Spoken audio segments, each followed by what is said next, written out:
Hey yo hey, hey be a way yo, hey yo hey, hey be a way yo, hey yo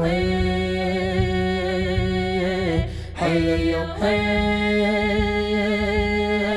hey be a way yo, hey yo hey yo. Remember me, when the sun comes up in the morning sky. There I will be,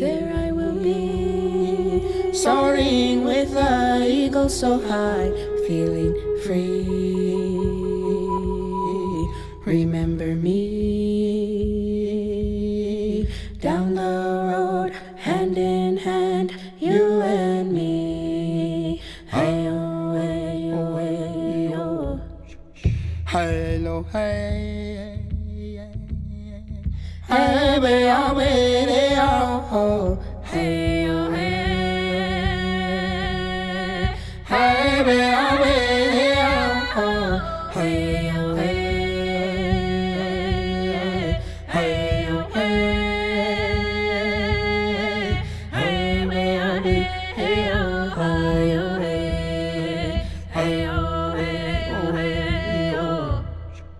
Remember me, when the sun comes up in the morning sky, there I will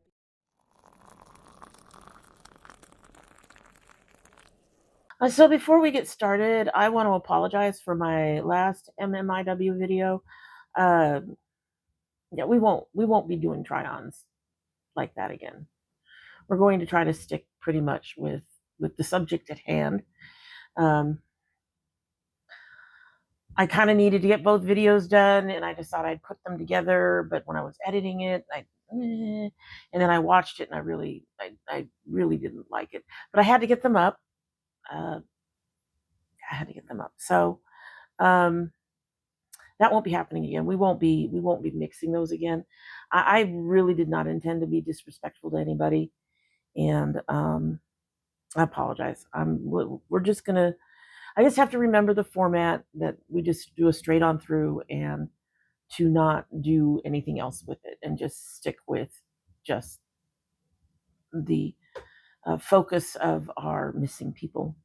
On a second note, I am still working my way through whatever bacterial stuff Hubs brought home from work. I am feeling better, but you can probably hear it in my voice. I've been still having a bit of congestion. Been doing a little better, but just warning you, there might be sniffles and things going on. It just seems to be par for the course. Alrighty, so palettes we're going to be using today are the Cosmic Brushes, the Lovers, and their Delicious Delights, and then the Blend Buddy Cosmetics Beauty Below. I actually had two other palettes from Spoiled Lips. However, neither palette is available. These should all be available. I'll list them down below. All right, so we're going to go ahead and get started on today's young lady. I did try to find, there was a group of teens that had disappeared, I think, from Oklahoma a couple of years back. And I had found them, I had apparently posted about them on my Facebook. And so I went looking for some of them to highlight. There is no information on them anywhere anymore. And I don't know if that means they were taken out of the system, if they were found. I don't know. There's nothing. There were just 5 very brief, this person missing from this area, call these people. That was it. There was really not much else. And a picture, but not much else. No distinguishing marks, no history, no idea of when, where, or how. They just, nothing. I put in the names and I couldn't find them. And I'm really kind of sad by that, because we do end up with a lot of missing teenagers in the Indigenous community, teenagers and children. But today's lady is Ranelle Rose Bennett. She was born May 1, 1988. She disappeared June 23, 21 from her residence in Hogback, New Mexico. She is Dene, meaning she is part of the Navajo tribe. And her tribe is a nation, part of the Navajo Nation in Arizona, New Mexico, and Utah. We do not have much about her family life before adulthood, before her disappearance. Nothing about her school or, anything that she was doing before that. What we do know is that what has been publicized is that she was nicknamed Tiny and has 2 children who are being raised by her mother. But she was a dedicated and involved parent herself. She saw her children every couple of days. She texted them and called them on a daily basis. So she was very involved. She knew what they were going, what was going on in their lives. And she spent time with them. And she most certainly would not have missed any kind of special occasion. Now, there is one person that is listed as being in her life, but for some reason, he's not being looked at too seriously as part of her disappearance. We see this all the time, but she had just started seeing Kendall Johnson, who is known as KJ. He was later, after her disappearance, he was later arrested for breaking and entering into homes, stealing cars, and he was wanted on federal firearms charges. Why they always ignore these guys, I don't know, or I don't know. This always has bothered me when it comes to these things. For some reason, these men just get totally ignored. It's weird to me. It's very, very weird. Anyway, KJ initially escaped a July 14th police pursuit that ended in the apprehension of 5 other individuals that he worked with. He wasn't arrested until July 16th. 2 women were in the group, but neither of them were Ranelle. He claimed to have seen her after her disappearance, but the claim so far has been unproven. As I just noted, there is no indication that he is being considered in Ranelle's disappearance. Ranelle was last seen at her mother's on the morning of June 15th, 2021. They were planning the birthday party for her daughter's 10th birthday party, and Ranelle was expected to go back later that day to help decorate for the party. When she left, Ranelle apparently hugged her mother for a very long time and appeared to be crying, which her mother thought was unusual. I gather that while they were affectionate and they were a loving family, long-term hugs like that were not common, not part of their at least what Ranelle Tiny did. Later that evening, when Ranelle didn't show, calls and texts were unanswered. They were left unread. Even from her daughter, who was telling her, "Mommy, I have my birthday. You're going to be at my birthday, right?" So they weren't getting any responses. The mother went to Ranelle's home, but it was dark and locked, and there was no sign of Ranelle. Ranelle's mother reported her missing to the Navajo Nation and called 2 days later to follow up, only to find that it hadn't been entered into the report, her missing persons report, hadn't been entered into the system. This is apparently a big common problem with a lot of these missing persons reports, happenings, issues, whatever you want to call it. In that it sometimes takes weeks for the officers to actually file the reports and all of that, but it does lead to delays. It took over 2 weeks for an officer to actually file the report, and even longer before they actually did a search. Federal agents actually showed up about a month later and searched the house. They did remove some things from the house, but they promised to keep in touch and really didn't. The family heard nothing unless they actually contacted the agencies. Ranelle's phone was active after her disappearance, but there is no indication that who had the phone in their hands at the time. They don't know if it was Ranelle or if it was someone else. Gerald Harrison, brother of Tiny Ranelle, lived and worked in Breckenridge, Colorado.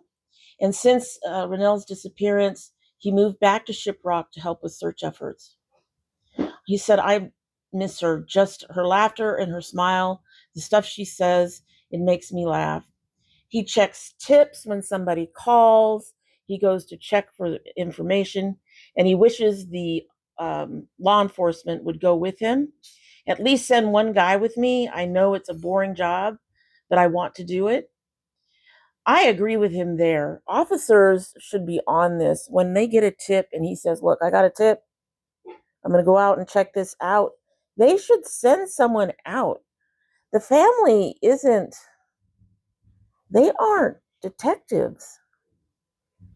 Yeah, they're trying to find their loved one, but they aren't schooled in all the things to look for. So you would think that the officers would go and help with these searches. They would have the right questions. They would have all those things, but they don't do it. Janelle, Ranelle's sister, says her disappearance has had the worst impact on the children in the family, including Janelle's son. It's really hard for my son because he was Auntie's baby, Janelle said. He would be like, Mom, I miss Auntie. When is she coming home? That has got to be difficult. In September, the family found Ranelle's sweater and shoes in Shiprock. Items were collected by law enforcement. In October, her mother called for an update and was told they were waiting for the Navajo Nation police before they could move forward with the investigation. She called the Navajo Nation police, but they told her they were waiting for the MMU to get back to them. This is a common problem where there's no communication and no cooperation between agencies. We see that shit on TV all the time. It apparently is fairly true that this is a common issue, at least for Indigenous disappearances. And it typically seems to occur once things are turned over to the FBI. And there's been no media contact, or very little media contact, from the FBI or other officers. The FBI itself has indicated they don't get involved unless there's a reasonable suspicion that the person has been actually murdered, and their list of missing and Indigenous persons, their list, I can talk, of course we'd have one of these. Their list of missing Indigenous persons is years out of date. These problems are consistent with communication on active investigations, compassionate and non-discriminate policing, and some resolution to the jurisdictional issues that hinder justice in these cases has been going for years, even after the U.S. Department of the Interior announced that it was launching a new investigative unit to prioritize the crisis of missing and murdered Native Americans. Ranelle is a Dene. She's 5'1" tall, weighs about 125 pounds, has brown eyes and black hair. When last seen, she was wearing an orange tank top with black joggers or sweatpants. She's also known as Tiny. She has a tattoo of the name Tristan on her right inner forearm and a tattoo of the letter B behind her left ear. Her ears are pierced. I am going to go finish my other eye, and we will come back and get all the other information that you need if you have any information to contact them. Okay, so here's our look, which I thought was a little too dramatic when I first started it, but I actually kind of think I like it. I think I like it, but then I like the drama. We'll list the palettes down below. Hopefully they're all still available. If the Cosmic Brushes ones show up as out of stock, they'll more than likely come back. As far as I know, neither of them are listed OOP, out of production. And also, if you're from the US, they are shipping to the US again. Prices are slightly higher to cover part of the tariffs, but they are also eating part of the tariffs, so to make it so it's not too exorbitant. But all that said, let's get back to Ranelle. I want to repeat the description of her. I will say, I think my biggest annoyance with any of these cases where the woman has a boyfriend or a husband or something of that nature, I am really surprised that that significant other is not generally, at least in the 2 or 3 that we've had here on the channel, that significant other has not been counted as or considered um, as having any part in the woman's disappearance. And we all know that when it comes to children and women, young girls and women, in most anybody, but in particular children and young women, 9 times out of 10, it's somebody they know. It's usually not a stranger that causes them harm. Which is not to say that strangers don't, so 9 times out of 10. But these men keep getting a pass. They keep getting discounted, even with criminal pasts or proof that they've been abusive. And it bothers me, and to no end. And it also bothers me that our government, the FBI and our government, have absolutely no problem with ignoring treaties with the tribes and getting all up in their business until it's a missing woman, till it's a missing girl, till it's a missing child. And then it's like, oh no, we have to wait until there's proof of murder. But they go looking for other people's children and women sometimes. If it's a white girl, definitely they get involved. It's really helpful if she's blonde. I'm not sure why that is. Actually, I know why that is. It all harkens back to NZ propaganda about, Aryan race and all that shit. But the fact that it has such a hold on our justice system still just boggles my mind. And that the FBI will get involved or will have things, and the police will get involved, and yet they're not communicating with anybody.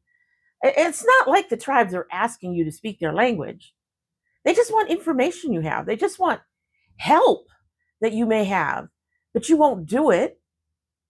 And the only time they really get involved is if they're pressured by the public, or if, like I said, it has something to do with anything else. Have them be on their sacred land and saying that they don't want to an oil pipe going through, and you've got cops and the FBI and everybody all involved. Have a missing girl, forget it. It just boggles my mind. It really does. And it bothers me. And I find it just appalling that these various law enforcement agencies can't get their shit together enough to talk to each other. Well, I have to wait for their permission. No, we have to wait for their permission. Fuck permission, okay? Do your job. Do your job. Your job is to help find, protect these people, and your job is to find the criminals that cause these injuries. That's your job. Do your job. We're seeing a lot of not doing the job lately, and that's the job. It doesn't matter if they're tribal or not. If someone is missing and you're on the case, do your fucking job. That's my whole thing. So I don't know what the answer is other than, maybe scrapping the whole system and starting over, which likely won't happen. But it really bothers me that KJ was just like, oh yeah, he did all of these other things, but we're not looking into him for this, even though he supposedly was the last one to have seen her. They say they cannot confirm that. Maybe he gave a location and nobody else in the location, or there were no cameras or whatever. So all they've got is his word. But are they investigating him for this? No. The privilege of being a man it's just the misogyny and, oh, well, the guy didn't do it. We're just going to let the guy go. We're not going to look into that. That just, I'm allowed to be irritated, but we're going to move on. We're going to move on. Like I said, I'm going to repeat her details and then give you everything where you can get in touch with who to get in touch with if you know anything about her. Her name is Ranelle, and she also goes by Tiny. She is a Dene, Native American Navajo. She's about 5'1" and weighs about 125 pounds, has brown eyes and black hair. When last seen, she was wearing an orange tank top with black joggers or sweatpants. She has a tattoo of the name of Tristan on her right inner forearm, and the tattoo of the letter B behind her left ear, and her ears are pierced. And of course, we have photos. We take photos.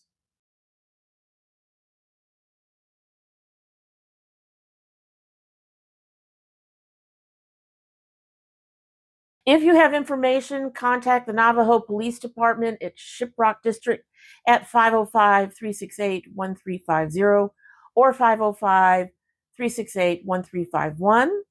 This will all be listed down below. You could also contact the BIA Missing and Murdered Unit Navajo Nation Police Department by texting 847-411, calling 1-833-560-2065, or emailing them at ojs_MMUBI@BIA.gov. The agent apparently who was involved at the time, I haven't found any other updates, but her name was Dinah Lee. There is no case number. Again, they couldn't even bother to give her a case number, but that's all the information. Like I said, it'll be listed down below. And I don't know, maybe we'll look out and one of my 5 people who come and watch these things will have some information. I would really appreciate, and I think the families would really appreciate it, if you would go ahead and like, share, subscribe. That gives us more visibility on the algorithm here at YouTube. But the sharing, if you could share around, that gets the case out to more as well. And so we would really appreciate it if you would help out our Native brothers and sisters and get them, get them the attention they need, so that hopefully someday somebody can find information for them. For all of these cases it's been a few years, so it's tough, because they say the first 24 hours is the most important. we're talking with this particular crew. I don't even know who was thinking about this. We're talking with this particular disappearance. Nobody even went to her house for a month. And the family has had to do all the footwork. And that also bothers me because, I mean, for Jesus Christ, they're not detectives. They're having to be detectives, but they're not detectives. Detectives are supposedly trained in doing all the right things to find things, and they aren't being assigned to someone to be a detective. And if they are, that person isn't fucking going out and helping them do the job, do the work to find their loved one. And again, it comes down to all that, all the shit that bothers me about what goes on with the Indigenous disappearances. And I feel really bad that more than likely, if this comes to a resolution, it probably won't be a good one. Because like I said, first 24 hours. And for, someone like Tiny, they're involved in her children's lives. It's been years. I don't understand or see why she would suddenly drop out of their lives unless something particularly heinous has happened. So there's that, unfortunately. Alrighty, so as we all know, I love my children. I love my dragonettes, and I hope you have a good one.